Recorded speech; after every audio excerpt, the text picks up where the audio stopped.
Hello everyone, എല്ലാവർക്കും pulse of the പ്രസിഡന്റിന്റെ പുതിയൊരു എപ്പിസോഡിലേക്ക് സ്വാഗതം.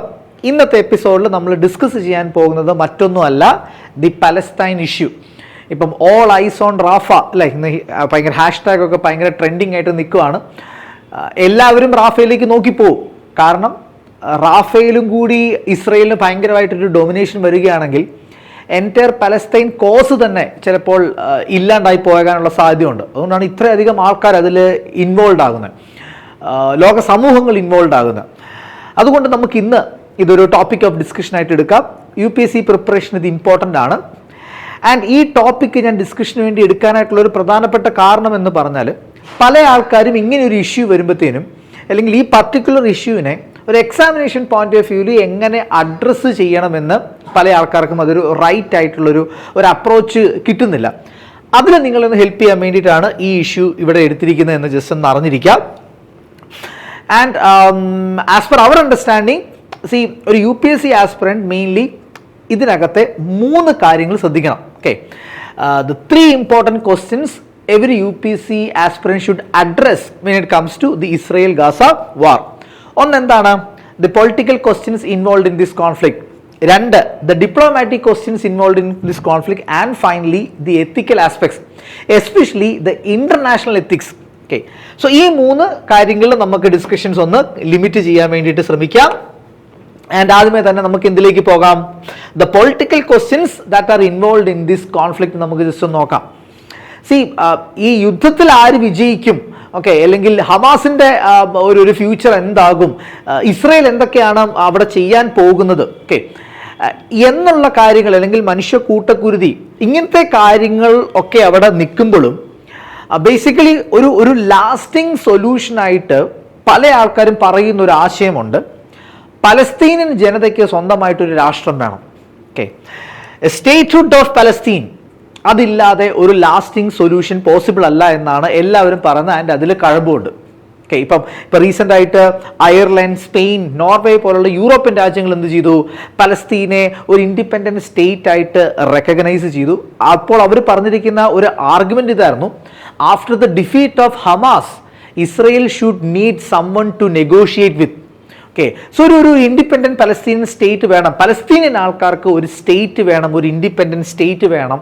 അതില്ലാതെ ഒരു ലാസ്റ്റിംഗ് സൊല്യൂഷൻ ഇല്ല എന്നാണ് പല പൊളിറ്റിക്കൽ അനലിസ്റ്റുകളും, ഓൾമോസ്റ്റ് എല്ലാ പൊളിറ്റിക്കൽ അനലിസ്റ്റുകളും പറഞ്ഞത്. ഓക്കെ, സോ അതുകൊണ്ട് തന്നെ ഈ ക്വസ്റ്റ്യൻ ഒന്ന് അഡ്രസ് ചെയ്യണം. Okay, the issues involve with the statehood of Palestine. എന്തുകൊണ്ട് പലസ്തീന് ഒരു ഇൻഡിപെൻഡൻറ്റ് സ്റ്റേറ്റ് ആകാനായിട്ട് സാധിക്കുന്നില്ല?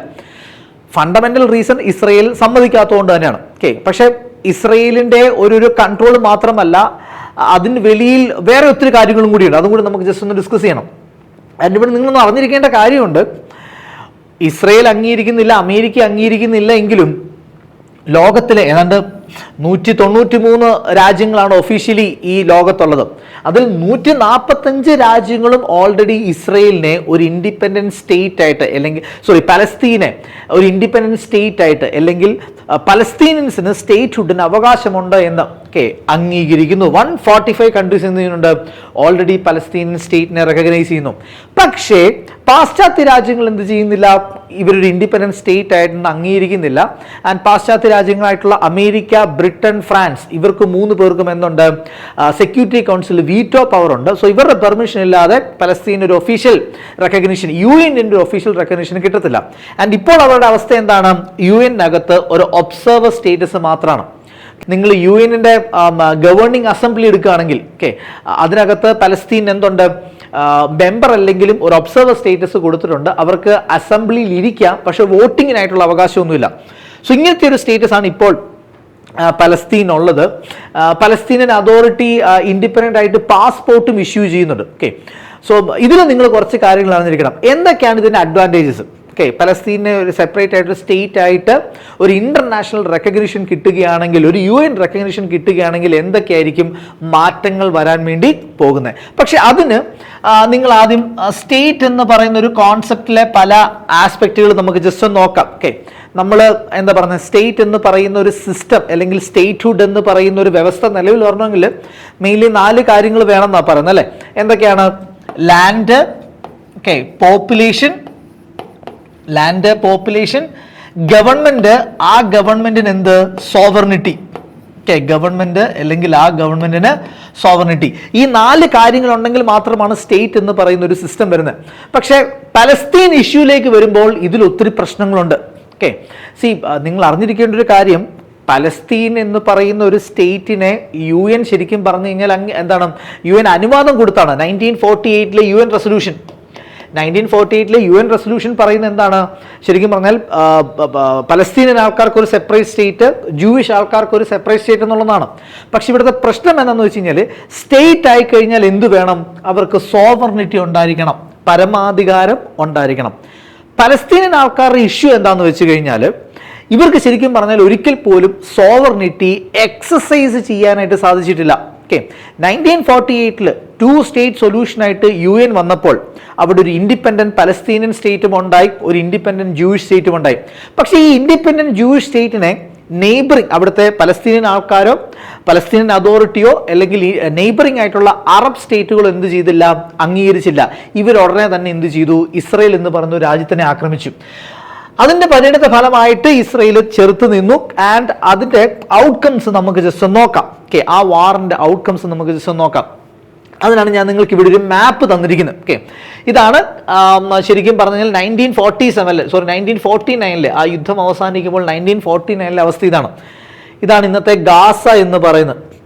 This was actually occupied by Egypt. ഇതാണ് ഇന്നത്തെ വെസ്റ്റ് ബാങ്ക്. സോ പലസ്തീൻ എന്ന് പറയുമ്പോൾ ഒരു സിംഗിൾ സ്ട്രെച്ച് ഓഫ് ലാൻഡ് അല്ല, മറിച്ച് 2 പാച്ചസ് ആണ്. സോ ഇതാണ് ഗാസ സ്ട്രിപ്പ്, ഇതാണ് west bank. And Gaza was occupied by Egypt, west bank was occupied by Jordan. So ഇതിന്റെ തുടക്ക സ്റ്റേജിൽ തന്നെ പലസ്തീനിയൻസിന് അവരുടെ സോവർണിറ്റി എക്സസൈസ് ചെയ്യാൻ പറ്റിയില്ല. 1967 വാറിൽ എന്ത് സംഭവിക്കുന്നു, ഈ സ്ഥലങ്ങളെല്ലാം Israel കീഴടക്കുന്നു.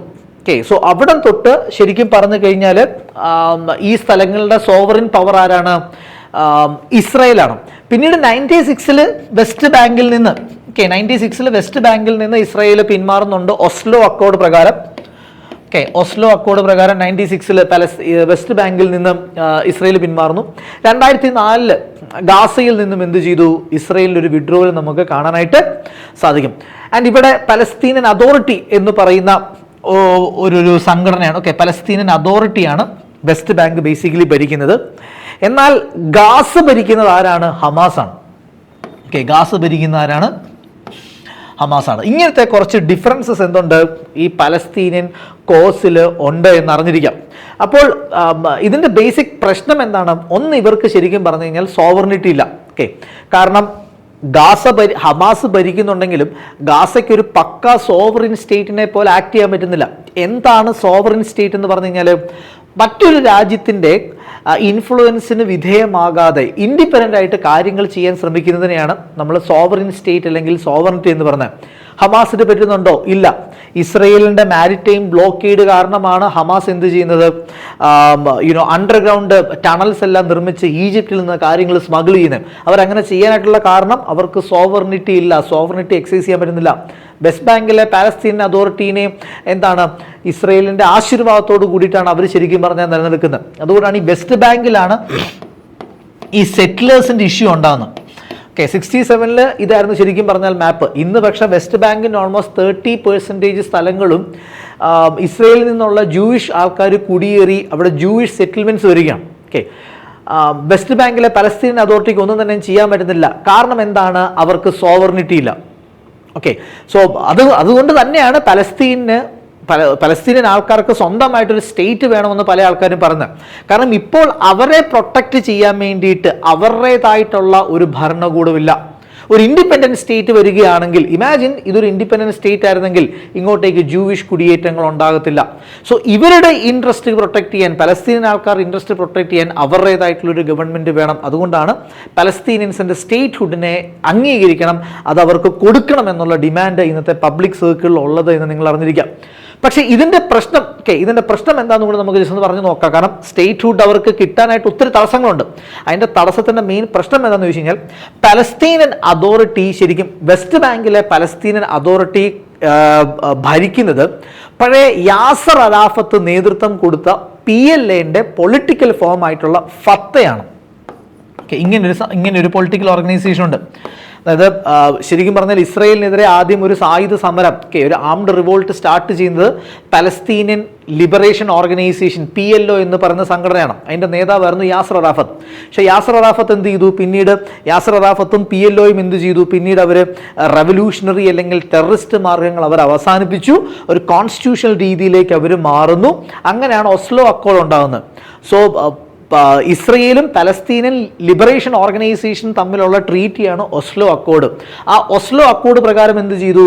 Israel has a right to exist എന്ന് പറയുന്ന ഒരു ആശയം യാസർ അറാഫത്തും അദ്ദേഹത്തിൻ്റെ പാർട്ടിയായിട്ടുള്ള PLOയും അംഗീകരിക്കുന്നു. സോ PLOയും ഇസ്രയേലും തമ്മിലുള്ള കരാറാണ് ഓസ്ലോ അക്കോർഡ് എന്ന് പറഞ്ഞ്. ആൻഡ് അതിൻ്റെ പരിണിത ഫലമായിട്ട് എന്ത് ചെയ്തു? 96 Israel has the right to exist എന്ന് പറയുന്ന പോയിന്റ് PLO അംഗീകരിച്ചപ്പോൾ ഇസ്രയേൽ എന്ത് ചെയ്തു? വെസ്റ്റ് ബാങ്കിൽ നിന്ന് വിഡ്രൂ ചെയ്തു. 96 അവിടെ ഇലക്ഷൻസ് നടത്തി, അവിടെ ഇൻഡിപെൻഡൻ്റ് ആയിട്ടുള്ള ഒരു ഭരണ സംവിധാനം കൊണ്ടുവന്നു. അവർക്ക് ഇന്റേണൽ ഓട്ടോണോമി കൊടുക്കുകയാണ്. ഇസ്രയേലിൻ്റെ കൺട്രോൾ ഉണ്ട്, ബട്ട് സ്റ്റിൽ പലസ്തീൻ അതോറിറ്റിക്ക് എന്ത് ചെയ്യുന്നു? ഇന്റേണൽ ഓട്ടോണോമി കൊടുക്കുന്നു. പക്ഷെ പലസ്തീനിയൻ അവർ പിന്നീട് ഒരു പൊളിറ്റിക്കൽ പാർട്ടി ആയിട്ട് മാറിയപ്പോൾ ഇവർ ഫത്ത എന്നറിയപ്പെടാൻ തുടങ്ങി. ബേസിക്കലി PLO തന്നെയാണ്. PLOൻ്റെ ഒരു പൊളിറ്റിക്കൽ പാർട്ടിയാണ് എന്ത്? ഫത്ത എന്ന് പറഞ്ഞത്. സോ ഫത്ത എന്ത് ചെയ്തു? 96 മുതൽ വെസ്റ്റ് ബാങ്ക് ഭരിക്കാൻ തുടങ്ങി. അവിടെ തൊട്ട് വെസ്റ്റ് ബാങ്കിലെ പലസ്തീനിയൻസും ഇസ്രയേലും തമ്മിൽ വലിയ പ്രശ്നങ്ങളൊന്നും തന്നെ ഇല്ല. പക്ഷെ ഇത് പല ആൾക്കാരെയും ചൊടിപ്പിച്ചു. അല്ലെങ്കിൽ PLOൻ്റെ ഇങ്ങനത്തെ നടപടി ഇസ്രയേലുമായിട്ട് കൂടുതൽ നല്ലൊരു ബന്ധം സ്ഥാപിച്ച് ഇസ്രയേലിൻ്റെ റൈറ്റ് ടു എക്സിസ്റ്റിനെ അംഗീകരിച്ചപ്പോൾ ഫത്തേനെ പല ആൾക്കാരും തള്ളിപ്പറയാൻ തുടങ്ങി. അങ്ങനെയാണ് ഹമാസ് വളർന്നു വരുന്നത്. ഫത്തേനെ രാജ്യദ്രോഹികളായിട്ട് മുദ്രകുത്തി റാഡിക്കലായിട്ടുള്ള ഹമാസ് അങ്ങനെ വളർന്നു വന്നു. 2004 ഇസ്രായേൽ എന്ത് ചെയ്തു? ഗാസയിൽ നിന്നും പിൻവാങ്ങി. അവിടെയും ഇലക്ഷൻസ് ഒക്കെ നടന്നു. പക്ഷെ ആ ഇലക്ഷൻസിൽ അധികാരത്തിൽ വന്നത് ആരാണ്? ഫത്തയല്ല, മറിച്ച് ഹമാസാണ്. ആൻഡ് ഇവർ തമ്മിൽ ഭയങ്കര അഭിപ്രായ വ്യത്യാസങ്ങളും ഭയങ്കര അകൽച്ചയുമുണ്ട്. അതുകൊണ്ട് തന്നെ പലസ്തീനിയൻസിന് ഒരു സ്റ്റേറ്റ്ഹുഡ് കൊടുക്കാനായിട്ട് പ്രാക്ടിക്കൽ ഡിഫിക്കൽട്ടീസ് ഉണ്ട്. ഗാസ മൊത്തവും ഹമാസിൻ്റെ കയ്യിൽ, വെസ്റ്റ് ബാങ്ക് മൊത്തവും ഫത്തേൻ്റെ കയ്യിലാണ്. രണ്ടുപേരും തമ്മിൽ കീരിയും പാമ്പിനെ പോലെ. കാരണം 2006 ഗാസയിൽ ഇലക്ഷൻസ് നടക്കുന്നത്.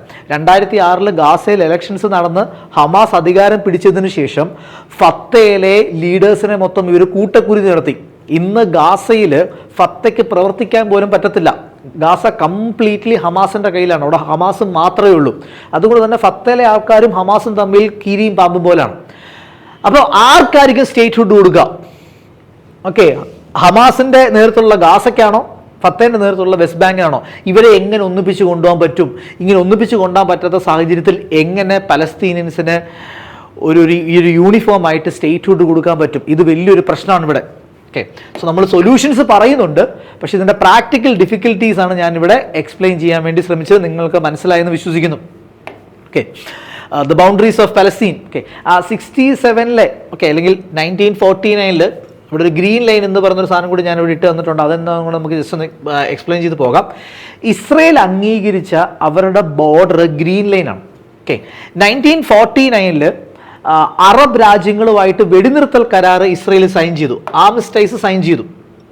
വെടിനിർത്തൽ കരാർ സൈൻ ചെയ്തു. അത് പ്രകാരം ഇതായിരിക്കും തങ്ങളുടെ ബൗണ്ടറി എന്ന് ഇസ്രയേൽ അംഗീകരിച്ചു. ഇതായിരിക്കും തങ്ങളുടെ ബൗണ്ടറി ലൈൻസ് എന്ന്. ഈജിപ്തുമായിട്ടും ജോർദനുമായിട്ട് വെടിനിർത്തൽ കരാർ ആർമിസ്റ്റൈസ് എന്ത് ചെയ്തു? ഇസ്രയേൽ സൈൻ ചെയ്തു. സോ ഇതായിരിക്കും തങ്ങളുടെ ബൗണ്ടറി എന്ന് ഇസ്രയേൽ ഒഫീഷ്യലി റെക്കഗ്നൈസ് ചെയ്തു. സോ ഈ ലൈനെ വിളിക്കുന്ന പേരാണ് ഗ്രീൻ ലൈൻ. സോ അതുകൊണ്ട് ഇന്ന് ആൾക്കാർ പറയുന്ന ഇതാണ്, ഒരു ലാസ്റ്റിംഗ് സൊല്യൂഷൻസ് ആയിട്ട് ആൾക്കാർ പറയുന്ന ഇതാണ്, പലസ്തീനിയൻസിന് എന്ത് ചെയ്യണം? സ്റ്റേറ്റ്ഹുഡ് കൊടുക്കണം. ഇസ്രയേൽ ഗ്രീൻ ലൈനിലേക്ക് എന്ത് ചെയ്യണം? പിൻവാങ്ങണം. കാരണം ഇന്ന് വെസ്റ്റ് ബാങ്കിന് 30% എന്ത് ചെയ്തു? ജൂതന്മാർ കുടിയേറി അവരെ സെറ്റിൽമെന്റ്സ് ആക്കി വെച്ചിരിക്കുകയാണ്. സോ 49 ആയിക്കോട്ടെ 67 ആയിക്കോട്ടെ, 67 സംഭവിച്ചു ഇത്രയേ ഉള്ളൂ. 49 ഗാസ ഈജിപ്തിന്റെ കയ്യിലും വെസ്റ്റ് ബാങ്ക് ജോർദാനും കൈവശം വെച്ചു. 67 ഗാസ ഇത് രണ്ടും ഈജിപ്റ്റ് പിടിച്ചെടുത്തു എന്ന് മാത്രമേ ഉള്ളൂ. സോ 49 അല്ലെങ്കിൽ 67 ഈ ബൗണ്ടറി ലൈനിലേക്ക് ഇസ്രയേൽ എന്ത് ചെയ്യണം? മടങ്ങിപ്പോകണം. അങ്ങനെ മടങ്ങിപ്പോകണമെന്ന് ഇസ്രയേലിനോട് യുണൈറ്റഡ് നേഷൻ്റെ സെക്യൂരിറ്റി കൗൺസിലും ആവശ്യപ്പെട്ടിട്ടുണ്ട്. 69 United nation security council resolution ഉണ്ട്. ആ റെസൊല്യൂഷൻ എന്താണ് ആവശ്യപ്പെടുന്നത്? ഇസ്രയേലിനോട് ഈ ഗ്രീൻ ലൈനിലേക്ക് മടങ്ങിപ്പോകാനായിട്ട് സെക്യൂരിറ്റി കൗൺസിലിൽ എന്ത് ചെയ്യുന്നുണ്ട്, ശുപാർശ ചെയ്യുന്നുണ്ട്, UN security council resolution. Okay, so ഇങ്ങനെ കുറച്ച് കാര്യങ്ങളുണ്ട് എന്ന് നിങ്ങൾ ജസ്റ്റ് ഒന്ന് അറിഞ്ഞിരിക്കാം. ഓക്കെ, സോ അതുകൊണ്ട് പ്രാക്ടിക്കൽ ഡിഫിക്കൽട്ടീസ് ഉണ്ട്. ഓക്കെ, പലസ്തീനിയൻസിന് ഒരു സ്റ്റേറ്റ്ഹുഡ് കൊടുക്കുന്നതിന് എന്താണ് ഒരു പ്രാക്ടിക്കൽ ഡിഫിക്കൽട്ടീസ് ഉണ്ട്. 2, പലസ്തീനിയൻസിന് എന്തുകൊണ്ട് സ്റ്റേറ്റ്ഹുഡ് അമേരിക്ക അല്ലെങ്കിൽ പാശ്ചാത്യ രാജ്യങ്ങൾ നൽകാൻ വിസമ്മതിക്കുന്നു എന്നതിൻ്റെ കാരണം കിടക്കുന്നത് ബേസിക്കലി ഹമാസിലാണ്. ഓക്കെ, ഇസ്രയേൽ അത്യാവശ്യം എന്താ പറയുക, പണ്ട് 2 സ്റ്റേറ്റ് സൊല്യൂഷൻ അംഗീകരിക്കാൻ ഇസ്രയേൽ റെഡിയായിരുന്നു. ഓക്കെ, 1948 2 സ്റ്റേറ്റ് സൊല്യൂഷനെ വെൽക്കം ചെയ്ത ആൾക്കാരാണ് ഇസ്രയേൽ. പക്ഷേ അന്ന് അറബ് രാജ്യങ്ങളും പലസ്തീനിയൻസും എന്താണ് അതിനെ അംഗീകരിക്കാൻ തയ്യാറല്ലായിരുന്നു. പിന്നീട് ഇസ്രയേലിന് 67 വാറിന് ശേഷം ഭയങ്കരമായ ഒരു മേൽക്കോയ്മ ഉണ്ടാകുന്നു. അതിനുശേഷം 2 സ്റ്റേറ്റ് സൊല്യൂഷനെ അംഗീകരിക്കാൻ ഇസ്രയേലിന് താല്പര്യമില്ല. ഇന്നാണ് അറബ് സ്റ്റേറ്റുകൾ 2 സ്റ്റേറ്റ് സൊല്യൂഷനായിട്ട് മുന്നോട്ട് വരുന്ന അറിഞ്ഞിരിക്കാം. സോ ഇതെല്ലാം സെൽഫിഷ് ഇൻട്രസ്റ്റുകൾ അവിടെ പ്ലേ ചെയ്യുന്നുണ്ടെന്ന് അറിഞ്ഞിരിക്കാം. ആൻഡ് ഇസ്രയേൽ പല രീതിക്കും കൺസെഷൻസ് കൊടുക്കാൻ റെഡി ആയിട്ടും ഉണ്ട്. ഓക്കെ, അത് നമ്മൾ കണ്ടില്ല എന്ന് വെക്കാൻ പാടില്ല. കാരണം ഇസ്രയേലിലെ റൈറ്റ് ടു എക്സിസ്റ്റൻസിനെ അംഗീകരിച്ച് കഴിഞ്ഞപ്പോൾ എന്താ പറയുന്നത്, ഈജിപ്തുമായിട്ട് നല്ല ബന്ധം വരുന്നു. ഈജിപ്തിന് സീനായ് മേഖല ഇസ്രയേൽ തിരിച്ചു കൊടുത്താണ് 67 യുദ്ധത്തിൽ. ഓക്കെ, 67 യുദ്ധത്തിൽ നിങ്ങൾ നോക്കിക്കഴിഞ്ഞാൽ മതി. ഈ സീനായ് പെനിൻസുല ഈജിപ്തിൻ്റെ ഭാഗമായിരുന്നു. 67 യുദ്ധത്തിൽ ഇത് ഇസ്രയേൽ പിടിച്ചെടുത്താണ്. പക്ഷേ Israel has the right to exist എന്ന് ഈജിപ്ത് അംഗീകരിച്ച് കഴിഞ്ഞപ്പോൾ അത് ക്യാമ്പ് ഡേവിഡ് സെറ്റിൽമെൻറ്റ് എന്ന് പറയും. ഓക്കെ, ക്യാമ്പ് ഡേവിഡ് സെറ്റിൽമെൻറ്റ് അമേരിക്കയിൽ വെച്ച് നടന്ന ഈജിപ്തും ഇസ്രയേലും തമ്മിലുള്ള ഒരു സന്ധി ആണ് ക്യാമ്പ് ഡേവിഡ് സെറ്റിൽമെൻറ്റ്. ഇവർ തമ്മിലുള്ള ഒരു പൊളിറ്റിക്കൽ സെറ്റിൽമെൻറ്റ് ഉണ്ടാകുന്നു. ഈജിപ്ത് എന്ത് ചെയ്തു, അംഗീകരിച്ചു Israel has the right to exist. അതിന് പ്രത്യുപകാരമായിട്ട് ഇസ്രയേൽ സ്വമേധ എന്ത് ചെയ്യുന്നുണ്ട്, സീനായിൽ നിന്ന് പിൻവാങ്ങുന്നുണ്ട്. PLO when they accepted Israel's right to exist, വെസ്റ്റ് ബാങ്കിൽ നിന്ന് 96 നിന്ന് പിൻവാങ്ങുന്നുണ്ട്. 2004 ഗാസയിൽ നിന്നും ഇസ്രയേൽ പിൻവാങ്ങിയതാണ്. സോ ഇസ്രയേൽ തന്നെ നമ്മൾ കംപ്ലീറ്റ്ലി അങ്ങനെ ഒരു ഡാർക്ക് പിക്ചറിൽ നിർത്തേണ്ട ആവശ്യകതയും ഇല്ല എന്നുള്ള വസ്തുത നിങ്ങളൊന്ന് അറിഞ്ഞിരിക്കാം. ഓക്കെ, ആൻഡ് ഇവിടുത്തെ പ്രശ്നം ഇപ്പോൾ ഇസ്രയേൽ ആയിക്കോട്ടെ അല്ലെങ്കിൽ വെസ്റ്റേൺ പവേഴ്സ് ആയിക്കോട്ടെ, അവർ ശരിക്കും പറഞ്ഞു കഴിഞ്ഞാൽ പലസ്തീൻ സ്റ്റേറ്റ്ഹുഡിനെ അംഗീകരിക്കാൻ തയ്യാറാകുന്നില്ല. അതിൻ്റെ റീസൺ എന്താണ്, ഹമാസ് ആൻഡ് റാഡിക്കൽ ഇസ്ലാമിസ്റ്റ് ആൾക്കാരുടെ വളർച്ച. ഓക്കെ, റാഡിക്കൽ ആയിട്ടുള്ള പൊളിറ്റിക്കൽ ഇസ്ലാമിസ്റ്റുകൾ, ഹമാസിനെ പോലുള്ള പൊളിറ്റിക്കൽ ഇസ്ലാമിസ്റ്റുകളുടെ വളർച്ചയാണ് ശരിക്കും പറഞ്ഞു കഴിഞ്ഞാൽ പാശ്ചാത്യ ലോകങ്ങളെ ഇതിൽ നിന്ന് പിന്തിരിപ്പിക്കുന്ന അറിഞ്ഞിരിക്കുക. കാരണം ഇവരെന്താണ്, ഇവർ ഉന്നയിക്കുന്ന വാദം റിവർ ടു സീ എന്ന് പറയുന്നൊരു പോയിന്റാണ്. അതായത് ജോർദാൻ നദി മുതൽ മെഡിറ്ററേനിയൻ സീ വരെയുള്ള എൻറ്റയർ ഏരിയ പലസ്തീനിയൻസ് കൊടുക്കണമെന്നുള്ളതാണ്. അതായത് ഇസ്രയേൽസ് റൈറ്റ് ടു എക്സിസ്റ്റ് അവർ ശരിക്കും പറഞ്ഞാൽ അംഗീകരിക്കുന്നില്ല. സോ ഇതും പ്രോബ്ലമാറ്റിക്കാം. ഇപ്പം ഓൾമോസ്റ്റ് 20ാം നൂറ്റാണ്ടിൻ്റെ തുടക്കം തൊട്ട് തന്നെ ജൂതന്മാർ ഇങ്ങോട്ടേക്ക് കുടിയേറി. 48 ഇവിടെ ഒരു സ്റ്റേറ്റ് ഉണ്ടായി. ഈ എൻറ്റയർ റീജിയൻസ് ഒക്കെ പലസ്തീൻ അതോറിറ്റിയിലേക്ക് പോവുകയാണെന്ന് പറഞ്ഞു കഴിഞ്ഞാൽ ഈ ജൂതന്മാർ അവിടെ പോവും. ഓക്കെ, സോ നമുക്ക് ഇവരെ ഇനി എങ്ങോട്ടേക്ക് കൊണ്ടുപോകാൻ പറ്റും? സോ അതൊരു പ്രോബ്ലമാണ്. So Israel has the right to exist എന്ന് പറയുന്ന അംഗീകരിക്കാത്ത ഒരു നിലപാടിനെ നമുക്ക് അംഗീകരിക്കാൻ പറ്റത്തില്ല. ഓക്കെ, സോ അത് ഭയങ്കര കോംപ്ലിക്കേറ്റഡ് ആണ് ഈ ഇഷ്യൂ എന്ന് പറഞ്ഞത്. സോ ഇവർ മുന്നോട്ട് വെക്കുന്ന ആശയം Israel does not have the right to exist. ഹമാസിനെ പോലുള്ള ആൾക്കാർ ഭയങ്കര റാഡിക്കൽ ആൾക്കാരാണ്. അവസാന ജൂതനെ വരെ കൊന്നൊടുക്കണം എന്ന് പറയുന്ന ഭയങ്കര വയലന്റ് ഐഡിയോളജിൻ്റെ വക്താക്കളാണ് ഹമാസ് ഒക്കെ. ഓക്കെ, സോ അതുകൊണ്ട് തന്നെ ഇസ്രയേൽ ആയിക്കോട്ടെ അല്ലെങ്കിൽ പാശ്ചാത്യ രാജ്യങ്ങളായിക്കോട്ടെ അവരെന്ത് ചെയ്യുന്നില്ല, പലസ്തീന് സ്റ്റേറ്റ്ഹുഡ് കൊടുക്കാനായിട്ട് വിസമ്മതിക്കുന്നു. അമേരിക്ക പോലുള്ള രാജ്യങ്ങളെ സംബന്ധിച്ച് അവർ സ്റ്റേറ്റ്ഹുഡ് കൊടുക്കാൻ റെഡിയാകും. ബട്ട് അവരെ സംബന്ധിച്ച് that would be the final price. Okay, offering അത് ഫസ്റ്റ് സ്റ്റേജിൽ അവർ കൊടുക്കാൻ വെസ്റ്റേൺ നേഷൻസ് കൊടുക്കാൻ റെഡിയല്ല. വെസ്റ്റേൺ നേഷൻസിനെ സംബന്ധിച്ച് it should be the final price for accepting Israel's right to exist. Okay, ഇതാണ് ഇതിൽ നിങ്ങൾ അറിഞ്ഞിരിക്കേണ്ട ഇമ്പോർട്ടൻ്റ് ആയിട്ടുള്ള പൊളിറ്റിക്കൽ ക്വസ്റ്റ്യൻസ്. ആൻഡ് ഫൈനലി ഈ കോൺഫ്ലിക്റ്റുമായിട്ട് ബന്ധപ്പെട്ട് നമ്മൾ അഡ്രസ്സ് ചെയ്യേണ്ട മറ്റൊരു ഇമ്പോർട്ടൻറ്റ് പൊളിറ്റിക്കൽ ക്വസ്റ്റ്യൻ ഉണ്ട്. ശരിക്കും ഈ യുദ്ധം നടക്കുന്നു, അതായത് ഹമാസ് ചെയ്ത ക്രൂരത, ഒക്ടോബർ 7 ക്രൂരത എന്ന് ഓർത്ത് നോക്കിയേ. വെറുതെ വന്ന ആൾക്കാരെ വെടിവെച്ച് കൊല്ലുന്നു, 100 കണക്കിന് ആൾക്കാരെ ബന്ദികളാക്കുന്നു. പിന്നീട് ഇസ്രയേലിൻ്റെ ആക്രമണം ഉണ്ടാകുന്നു. ഇന്ന് ഗാസ എന്ന് പറഞ്ഞു കഴിഞ്ഞാൽ ഒരു വേസ്റ്റ് ലാൻഡായിട്ട് മാറിയിരിക്കുകയാണ്. കോൺക്രീറ്റ് വേസ്റ്റ് ആയിട്ട് ശരിക്കും പറഞ്ഞാൽ ഗാസ മാറിയിരിക്കുകയാണ്. അത് ബേസിക്കലി എത്രയൊക്കെ ഇസ്രയേലിനെ ന്യായീകരിച്ചെന്ന് പറഞ്ഞാലും അതൊരു ജെനിസൈഡ് ആണെന്ന് നമുക്ക് അംഗീകരിക്കേണ്ടി വരും. ഒരു ജെനിസൈഡ് മോഡലിലേക്കാണ് അവിടെ യുദ്ധം പോയിരിക്കുന്നത്. ഒരു വേസ്റ്റ് ലാൻഡ് ആയിട്ട് ഇപ്പം റീസെൻ്റ് ഏറ്റവും ലേറ്റസ്റ്റ് ആയിട്ടുള്ള കണക്ക് പ്രകാരം ഗാസയിലുള്ള 85% ആൾക്കാരും ഡിസ്പ്ലേസ്ഡ് ആയിരിക്കുന്നു. 85% ആൾക്കാർ ഡിസ്പ്ലേസ്ഡ് ആയിരിക്കുന്നു. ഏതാണ്ട് 35,000. ഇപ്പോൾ ഇന്ന് ഞാൻ സംസാരിക്കുന്നത് 30-ാം തീയതിയാണ്, മെയ് 30-ാം തീയതിയാണ്. മെയ് 30-ാം തീയതിയിലെ കണക്ക് പ്രകാരം 35,000-ത്തിലധികം ആൾക്കാർ എന്ത് ചെയ്തു? കൊല്ലപ്പെട്ടു. ആ കൊല്ലപ്പെട്ടതിൽ 14,000-ത്തോളം ആൾക്കാർ കുഞ്ഞുങ്ങളാണ്. അപ്പം ഇതൊക്കെ ശരിക്കും പറഞ്ഞു കഴിഞ്ഞാൽ ഒരു എക്സ്ട്രീം ആയിട്ടുള്ളൊരു മെഷർ എന്ന് തന്നെ നമുക്ക് വേണമെങ്കിൽ പറയാനായിട്ട് സാധിക്കും. ഓക്കെ, ഇങ്ങനെയുള്ള എക്സ്ട്രീം ആയിട്ടുള്ള കാര്യങ്ങൾ ചെയ്തിട്ടും ഇവരെ അക്കൗണ്ടബിൾ ആക്കാൻ ലോകത്തിൽ ആർക്കും പറ്റുന്നില്ല. അതൊരു സീരിയസ് ആയിട്ടുള്ള ഒരു വാർണിംഗ് സിഗ്നലാണ്. ഓക്കെ, ഇന്റർനാഷണൽ പൊളിറ്റിക്സ് എടുക്കുവാണെങ്കിൽ ഇങ്ങനത്തെ കാര്യങ്ങൾ ചെയ്തിട്ടും ഇവരെ അക്കൗണ്ടബിൾ ആക്കാൻ there is an absence of accountability. ഇതും ഒരു ഇമ്പോർട്ടൻറ്റ് പൊളിറ്റിക്കൽ ക്വസ്റ്റ്യൻ ആണ് which we should address in relation to this Israel Palestine war. So ഇതൊക്കെയാണ് മെയിനായിട്ട് നമ്മൾ ഒരു UPSC ആസ്പിറന്റ് ശരിക്കും പറഞ്ഞാൽ നോക്കിയിരിക്കേണ്ട, അഡ്രസ്സ് ചെയ്യേണ്ട പൊളിറ്റിക്കൽ ക്വസ്റ്റ്യൻസ് എന്ന് പറഞ്ഞാൽ. ഇനി നമുക്ക് ഡിപ്ലോമാറ്റിക് ക്വസ്റ്റ്യൻസ് നോക്കാം. ഈ ഒരു കോൺഫ്ലിക്റ്റിൽ നമ്മൾ അഡ്രസ്സ് ചെയ്യേണ്ട കുറച്ച് ഡിപ്ലോമാറ്റിക് ക്വസ്റ്റ്യൻസും ഉണ്ട്. എന്തൊക്കെയാണ് നമുക്ക് നോക്കാം. ഒന്ന്, 1948 UN പറഞ്ഞു 2 സ്റ്റേറ്റ് വേണമെന്നുള്ളത്. ഇന്ന് വരെയും ഇന്റർനാഷണൽ കമ്മ്യൂണിറ്റിക്ക്, ഇന്റർനാഷണൽ ഡിപ്ലോമസിക്ക് ഇതൊന്ന് നടപ്പിലാക്കാൻ സാധിക്കുന്നുണ്ടോ? പറ്റുന്നില്ല. 67 വരെയും അറബികൾക്ക് താല്പര്യമില്ലായിരുന്നു, ഗ്ലോബൽ മുസ്ലിം വേൾഡിന് താല്പര്യമില്ലായിരുന്നു. 67 ശേഷം ഇസ്രയേലിന് വലിയ താല്പര്യമില്ല. So implementation of UN mandate, അത് ബെഞ്ചമിൻ നെതന്യാഹു എന്ന് പറഞ്ഞിരിക്കുന്ന ഒരു പ്രൈം മിനിസ്റ്റർ ഇസ്രയേൽ ഭരിക്കുന്നിടത്തോളം കാലം ശരിക്കും പറഞ്ഞു കഴിഞ്ഞാൽ എന്താണ് ഇത് നടപ്പിലാക്കാൻ പോകുന്നില്ല. പിന്നെ നമ്മൾ ഡിപ്ലോമസിയിൽ അഡ്രസ്സ് ചെയ്യേണ്ട ഒരു ഇമ്പോർട്ടൻറ്റ് സംഭവമാണ് the duplicity of the west. ഇവരെ പോലെ നിറം മാറുന്ന ഓന്ത് പോലും ശരിക്കും പറഞ്ഞാൽ പാശ്ചാത്യ ലോകത്തിനെ പോലെ നിറം മാറത്തില്ല. ഒരേ ടൈമിൽ നടക്കുന്ന 2 കോൺഫ്ലിക്ട്സ് ആണ്. ഒന്ന് യുക്രൈനിൽ, 2 ഗാസയിൽ. യുക്രൈനിൽ എന്താ പറഞ്ഞ റഷ്യ ഇപ്പോൾ ആണവ നിലയങ്ങളെ ആക്രമിച്ചാലോ, അവിടുത്തെ പവർ പ്ലാന്റ്സിനെ അറ്റാക്ക് ചെയ്താലോ, അല്ലെങ്കിൽ ഒരു സിവിലിയൻ ഇൻഫ്രാസ്ട്രക്ചറിൽ റഷ്യൻ ബോംബ് വീണ് കഴിഞ്ഞാലോ, ജനാധിപത്യം തകർന്നു പോയേ എന്ന് പറഞ്ഞിട്ടുള്ള മുറവിളി നമുക്ക് പാശ്ചാത്യ ലോകത്തിന്റെ ഭാഗത്ത് നിന്ന് കാണാൻ പറ്റും. എന്നാൽ ഗാസയിൽ എന്തൊക്കെ നടക്കും? ഒരു കോൺക്രീറ്റ് വേസ്റ്റ് ലാൻഡായിട്ട് ഗാസ മാറിയിട്ടും പാശ്ചാത്യ ലോകത്തിൻ്റെ എന്താണ് ഡെമോക്രാറ്റിക് ബോധ്യമോ പാശ്ചാത്യ ലോകത്തിൻ്റെ ലിബറലിസത്തിനോ ഒന്നും ഒരു കുലുക്കവും ഇല്ല. ഇവർ മൗനം പാലിക്കാം. So duplicity of the west, ഇത് ലോകം തിരിച്ചറിയുന്നുണ്ട്. ഇത് ലോകം തിരിച്ചറിയുന്നുണ്ട്. ആൻഡ് അതുകൊണ്ട് ഇവിടെ സംഭവിക്കുന്നത് എന്താണെന്ന് വെച്ച് കഴിഞ്ഞാൽ ഈ ലിബറൽ ജനാധിപത്യ വ്യവസ്ഥയോടുള്ള താല്പര്യം തന്നെ ലോകത്തിൽ ഇല്ലാണ്ടായിക്കൊണ്ടിരിക്കുകയാണ്. ഒരു ജനാധിപത്യ സമൂഹങ്ങളോടുള്ള വില തന്നെ ലോകത്തിൽ ഇല്ലാണ്ടായിക്കൊണ്ടിരിക്കുകയാണ്. ആൻഡ് നമ്മൾ ജീവിച്ചിരിക്കുന്ന കാലഘട്ടം കൂടി നിങ്ങൾ അറിഞ്ഞിരിക്കണം. എന്താണ് റൈറ്റ് വിങ് ആയിട്ടുള്ള അതോറിറ്റേറിയൻ ആയിട്ടുള്ള ആൾക്കാരെ വളർന്നുകൊണ്ടിരിക്കുന്ന ഒരു കാലഘട്ടത്തിലാണ് ഈ വെസ്റ്റേൺ ലിബറൽ ഡെമോക്രസീസിൻ്റെ വില ഇടിക്കുന്നത് ഇവരുടെ ഈ ഒരു ഹിപ്പോക്രസി കാരണം. സോ ഇത് നമ്മൾ അഡ്രസ്സ് ചെയ്യേണ്ട ഒരു ഇമ്പോർട്ടൻറ്റ് ഡിപ്ലോമാറ്റിക് ക്വസ്റ്റ്യൻ ആണ്. ജോ ബൈഡൻ്റെ പോളിസി ശരിക്കും പറഞ്ഞാൽ അമേരിക്ക ലോക പോലീസ് തന്നെയാണ്. ഇന്ന് ഇസ്രയേലിൻ്റെ ആക്രമണം, ഗാസയ്ക്ക് മേലുള്ള ആക്രമണം നിർത്താൻ കെൽപ്പുള്ള ഏക രാജ്യം അമേരിക്കയാണ്. പക്ഷേ എൻ്റെ ഒരു പേഴ്സണൽ അഭിപ്രായമാണ്, ഇത്രയും തോൽവിയായിട്ടുള്ളൊരു അമേരിക്കൻ പ്രസിഡന്റിനെ അടുത്തെങ്കിലും നമ്മളാരും കണ്ടിട്ടില്ല. ഇപ്പോൾ അഫ്ഗാനിസ്ഥാൻ്റെ കേസ് എടുത്ത് നോക്കുക. വെള്ളിത്തലകയിലാണ് താലിബാന് അഫ്ഗാനിസ്ഥാൻ എന്ന് പറഞ്ഞ രാജ്യം അദ്ദേഹം കൊടുത്തത്. എത്ര വർഷം, 20 വർഷത്തോളം അവർ ഇൻവെസ്റ്റ് ചെയ്താണ്. അവരുടെ സഖ്യകക്ഷികളായിട്ടുള്ള ഇന്ത്യ പോലുള്ള ആൾക്കാരും അഫ്ഗാനിസ്ഥാനിൽ ഇൻവെസ്റ്റ് ചെയ്താണ്.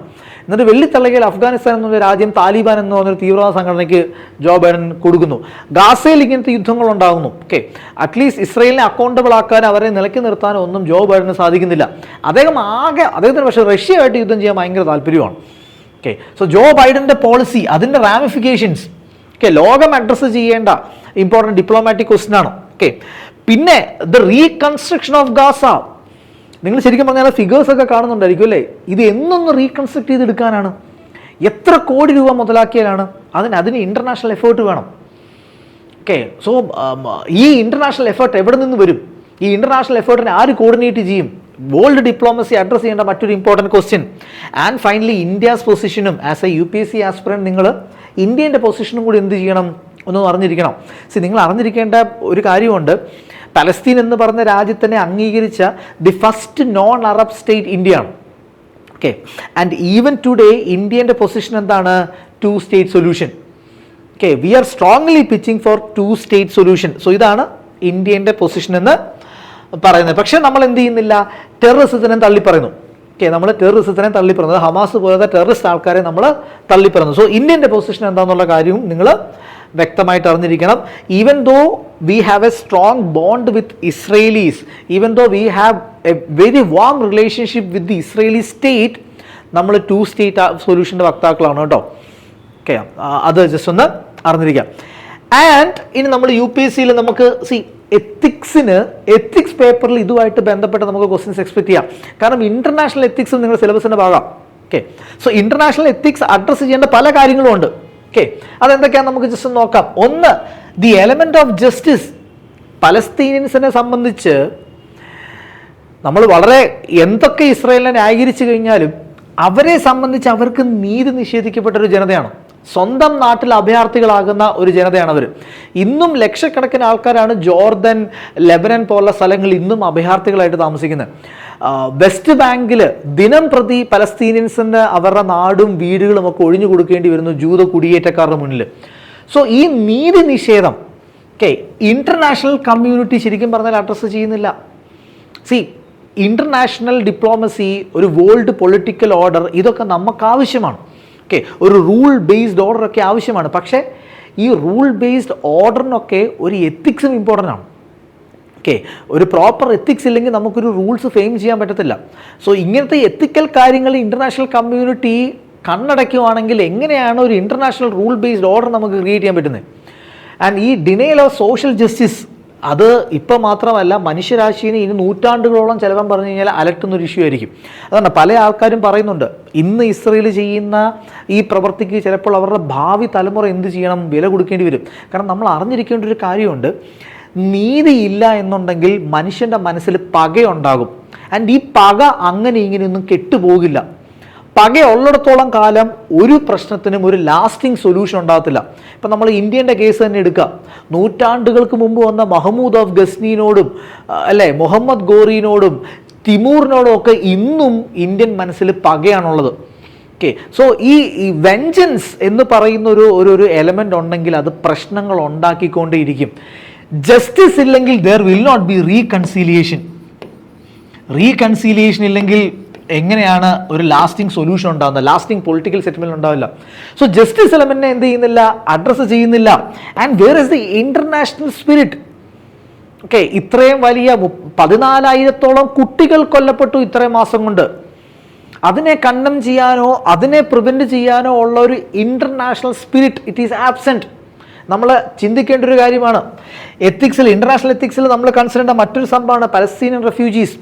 ഇപ്പം പലസ്തീനിയൻ അതോറിറ്റി ശരിക്കും പറഞ്ഞാൽ ഇന്നൊരു പാസ്പോർട്ട് ഇഷ്യൂ ചെയ്യുന്നുണ്ട്. വെസ്റ്റ് ബാങ്കിലെ ആൾക്കാർക്ക് they enjoy some sort of statehood. കാരണം അവർക്കൊരു പാസ്പോർട്ടൊക്കെ ഉണ്ട്, അവർക്കൊരു ഭരണകൂടമൊക്കെ ഉണ്ട്. പക്ഷേ ഗാസയിലെ ആൾക്കാർക്കോ അവർക്കൊരു പാസ്പോർട്ടൊന്നും ഇല്ലാത്ത, സ്വന്തമായിട്ടൊരു സ്റ്റേറ്റ് ഇല്ലാത്ത ഒരു ജനതയാണ്. സ്വന്തമായിട്ടൊരു സ്റ്റേറ്റ് ഇല്ല എന്ന് പറഞ്ഞു കഴിഞ്ഞാൽ that is the biggest deprivation in the modern world. Stateless ആകുക എന്ന് പറഞ്ഞു കഴിഞ്ഞാലാണ് അത്രയും വലിയൊരു ദുരവസ്ഥ വേറെ ഒരു മനുഷ്യന് വരാനില്ല. Imagine you are being deprived of any citizenship. നിങ്ങൾ ഒരു രാജ്യത്തിൻ്റെയും സിറ്റിസൺ അല്ല. അവസ്ഥ എന്ന് ഓർത്ത് നോക്കി. The greatest deprivation of the 21st century എന്ന് പറഞ്ഞാൽ ബീങ് സ്റ്റേറ്റ്ലെസ് ആണ്. ആൻഡ് അപ്പോഴാണ് ലക്ഷക്കണക്കിന്, ഓൾമോസ്റ്റ് 70 ലക്ഷത്തോളം പലസ്തീനിയൻസ് ഇന്നും റെഫ്യൂജീസ് ആയിട്ടിരിക്കുന്നു. They are the stateless people. ഇവരെ അഡ്രസ്സ് ചെയ്യാനായിട്ട് നമുക്ക് സാധിക്കുന്നില്ല, ഇന്റർനാഷണൽ എത്തിക്സിൻ്റെ അഭാവം. ആൻഡ് ഈ യുദ്ധവുമായിട്ട് ബന്ധപ്പെട്ട ഹ്യൂമൻ റൈറ്റ്സ് വയലേഷൻസ് അത് ഹമാസ് നടത്തിയിട്ടുണ്ട്. വെറുതെ കിടക്കുന്ന ആൾക്കാരെ വെടിവെച്ച് കൊല്ലുന്നു, റേപ്പിൻ്റെ ഇൻസിഡൻസ് ഉണ്ടാകുന്നു, ആൾക്കാരെ അബ്ഡക്റ്റ് ചെയ്തുകൊണ്ട് പോകുന്നു. October 7th അതിന് ഹമാസ് നടത്തിയ ഹ്യൂമൻ റൈറ്റ്സ് വയലേഷൻസ്, ഹമാസ് നടത്തിയിരിക്കുന്ന വാർ ക്രൈംസ്, ഇനി തിരിച്ച് ഇസ്രയേൽ നടത്തിയിരിക്കുന്ന ആക്രമണങ്ങൾ, അതും it amounts to genocide, it amounts to crime against humanity. ഇങ്ങനത്തെ കാര്യങ്ങളൊക്കെ നമുക്ക് അതിൻ്റെ എത്തിക്കൽ വശങ്ങളിൽ നമ്മൾ എടുക്കണം. എത്തിക്സ് ഒക്കെ ഭയങ്കര ഇമ്പോർട്ടൻ്റ് ആണ്. കാരണം എങ്കിൽ മാത്രമേ നമുക്കൊരു പീസ്ഫുൾ ആൻഡ് സ്റ്റേബിൾ ഓർഡർ ഉണ്ടാകത്തുള്ളൂ. സോ ഇങ്ങനെ കുറച്ച് കാര്യങ്ങൾ ആണ് നിങ്ങൾ ശരിക്കും പറഞ്ഞു കഴിഞ്ഞാൽ ഒരു UPSC എക്സാമിനേഷൻ പോയിന്റ് ഓഫ് വ്യൂവിൽ ഈ ഇസ്രയേൽ പലസ്തീൻ ഇഷ്യൂവിൽ നിങ്ങൾ ഡീൽ ചെയ്യേണ്ടത്. ആൻഡ് ബാക്കിയുള്ള ഇപ്പം ഹിസ്റ്റോറിക്കൽ പാർട്ടും നിങ്ങൾക്ക് ഇമ്പോർട്ടൻ്റ് ആണ്. ഹിസ്റ്റോറിക്കൽ വേൾഡ് ഹിസ്റ്ററി ആയിട്ട് ബന്ധപ്പെട്ട് വേണമെങ്കിൽ നാളെ 67 വാറോ അല്ലെങ്കിൽ 73 യോം കിപ്പൂർ വാറോ അല്ലെങ്കിൽ camp David settlement, Oslo Accord, ഇങ്ങനത്തെ കാര്യങ്ങളൊക്കെ വേണമെങ്കിൽ നമുക്ക് പ്രിലിംസിനും മെയിൻസിനും ഒക്കെ ചോദിച്ചേക്കാം. വേൾഡ് ഹിസ്റ്ററിയിലും ചോദിച്ചേക്കാം. അപ്പം ഹിസ്റ്റോറിക്കൽ ആസ്പെക്ട് നിങ്ങൾ എന്തായാലും ജസ്റ്റ് ഒന്ന് അറിഞ്ഞിരിക്കണം, അത് നല്ലതാണ്. പക്ഷെ ബാക്കിയുള്ള പൊളിറ്റിക്സിലേക്ക് നിങ്ങൾ അധികം ഇൻവോൾവ് ആകേണ്ട ആവശ്യമില്ല. Okay, when you try to comprehend this issue, try to limit your discussions, try to limit your knowledge base to the political, diplomatic and ethical issues associated with it. നമുക്ക് ആൻസേഴ്സിലേക്ക് കുറച്ച് നല്ല പോയിന്റ്സ് ഈ ആംഗിളിൽ think ചെയ്യുമ്പോഴാണ് വരേണ്ടത്. ഈ ഒരു discussion helpful ആയിരിക്കുന്നു എന്ന് വിശ്വസിക്കുന്നു. കാരണം ഇത് ഒരു ലിമിറ്റഡ് ടൈമിൽ ഇത് പറയുക എന്ന് പറഞ്ഞു കഴിഞ്ഞാൽ ഭയങ്കര പാടാണ്. കാരണം ഒത്തിരി കാര്യങ്ങൾ പറയാൻ വേണ്ടിയുണ്ട്. ആൻഡ് ഏറ്റവും കൺസൈസ്ഡ് ആയിട്ട് കുറച്ച് പോയിന്റ്സ് ഈ 3 പെർസ്പെക്റ്റീവ്സിൽ നിങ്ങൾക്ക് തരാൻ സാധിച്ചിട്ടുണ്ടെന്ന് വിശ്വസിക്കുന്നു. നിങ്ങളുടെ സജഷൻസ് എന്തെങ്കിലും ഉണ്ടെങ്കിൽ, നിങ്ങളുടെ വ്യൂ പോയിന്റ്സ് എന്തെങ്കിലും ഉണ്ടെങ്കിൽ നമുക്ക് ഇതിനെ നല്ലൊരു ഡിസ്കഷനായിട്ട് നമുക്ക് വേണമെങ്കിൽ കൺവേർട്ട് ചെയ്യാം. നിങ്ങളുടെ ഈ വിഷയത്തിനെ പറ്റിയിട്ടുള്ള അഭിപ്രായങ്ങൾ നിങ്ങൾക്ക് കമൻ്റായിട്ട് ഇടാം. നമുക്ക് വേണമെങ്കിൽ ഒരു ഡിസ്കഷൻ തന്നെ കമൻറ്റ് ബോക്സിൽ നമുക്ക് വേണമെങ്കിൽ ഇനിഷ്യേറ്റ് ചെയ്യാം. ആൻഡ് ഇതേപോലത്തെ എന്തെങ്കിലും ടോപ്പിക്സ് നിങ്ങൾക്ക് എക്സ്പ്ലെയിൻ ചെയ്ത് തരണമെന്നുണ്ടെങ്കിൽ അതും നിങ്ങൾക്ക് കമൻ്റായിട്ട് ശരിക്കും കമൻറ്റ് ബോക്സിൽ ഇടാം. ഇതെല്ലാം ഞങ്ങൾ നോക്കിക്കാണുന്നു. അപ്പോൾ അടുത്ത ഒരു എപ്പിസോഡിലേക്ക് വരുന്നത് വരെയും നമുക്ക് വീണ്ടും കാണാം. Thank you.